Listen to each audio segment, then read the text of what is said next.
నమస్తే అండి, నేను రజాక్.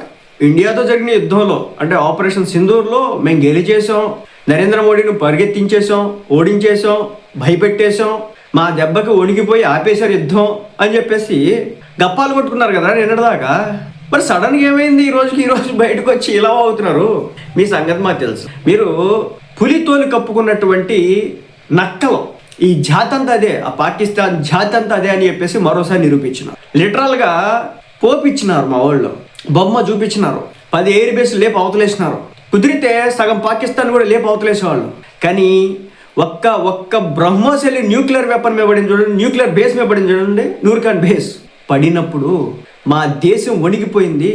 లిటరల్గా రాజకీయ నాయకులు పోసుకున్నారు.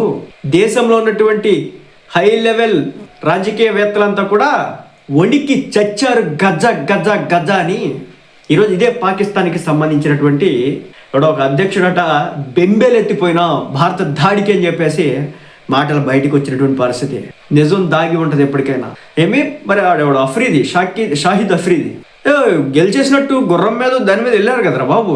దీని మీద జీప్ మీద అనుకుంటా పెద్ద ర్యాలీలు చేసినారు, టపాసులు పేల్చినారు, భారత్ని ఓడించేసినాం అని చెప్పి సవాళ్ళు విసిరినారు. ఏంటి చివరాఖరికి చీనాబ్ నదిలో బయరేది మోడీ నెత్తురు అందు మీరే కదా. భారతది బరాబర్, భారతది ఇండియాతో పెట్టుకుంటే పోవాల్సిందే అని మనవాళ్ళు నిరూపించినారు అనమాట. ఆపరేషన్ సింధూర్ టైంలో బంకర్లోకి వెళ్ళమన్నారు అని చెప్పేసి ఆ పాకిస్తాన్కి సంబంధించినటువంటి ఒక వ్యక్తి మాట్లాడడం జరిగింది. పెహల్గామ్ ఉగ్రదాడికి ప్రతీకారంగా భారత్ చేపట్టినటువంటి ఆపరేషన్ సింధూర్తో పాక్ అగ్రనాయకత్వం భయాందోళనకి గురైందని అధ్యక్షుడు ఆసిఫ్ అలీ జర్దారీ అంగీకరించాడు. ఈడెవడో చూసుకోండి, ఆసిఫ్ అలీ జర్దారీ అంట, పాకిస్తాన్కి సంబంధించినటువంటి మరి దేనికో మిలిటరీ మన దేనికో అధ్యక్షుడట. సో ఇతగాడు మాట్లాడుతూ ఉన్నాడు, భయాందోళనకు గురై లిటరల్గా వణికారు అని చెప్పేసి అంగీకరించాడు.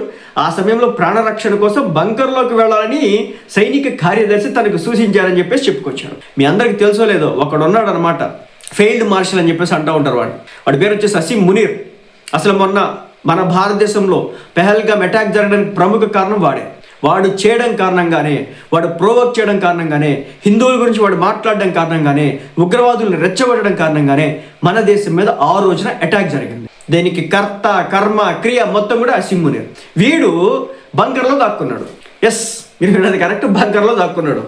ఎప్పుడైతే భారత్ అటాక్ స్టార్ట్ చేసిందో, టప్ మరి వాళ్ళ యొక్క ఉగ్ర నాయకత్వాన్ని లేపేయడం స్టార్ట్ చేసిందో, దాంతో పోసుకొని బయటకు రాకుండా బంకర్లో దాక్కున్నాడు ఈడు.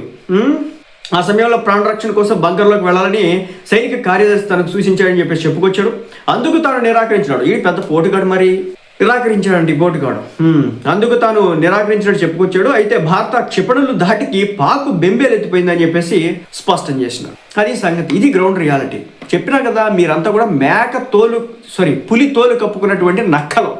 మీ బతుకే నక్క బతుకు, మీ బతుకే చిల్లర బతుకు. సో మీరు మళ్ళీ ఆపరేషన్ సింధూర్లో భారత్ మీద మేము గెలిచేసామని చెప్పి సంబరాలు, టపాసులు, వాళ్ళ మీడియాలో ప్రోపగాండా, పిఆర్ గేమ్స్. నిజం చెప్తున్నా, మన దేశం దగ్గర అంత పిఆర్ గేమ్ లేదు, కానీ పాకిస్తాన్ దగ్గర ఉందన్నమాట.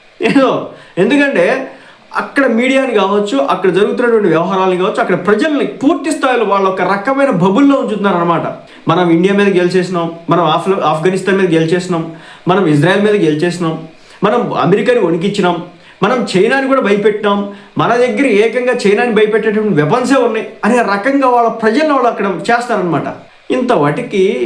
ఇంత వాటికి మన బతుక్కి మనం ఒక రాకెట్ నేను లాంచ్ చేయగలిగినామా? అసలు లాంచర్ ఉందా మన బతుకులకి? లేదు. న్యూక్లియర్కి సంబంధించినటువంటి వెపన్స్ కూడా ఎవడో దగ్గర దొబ్బేసుకొచ్చినవి తప్ప స్వతహాగా తయారు చేసినవి కాదు.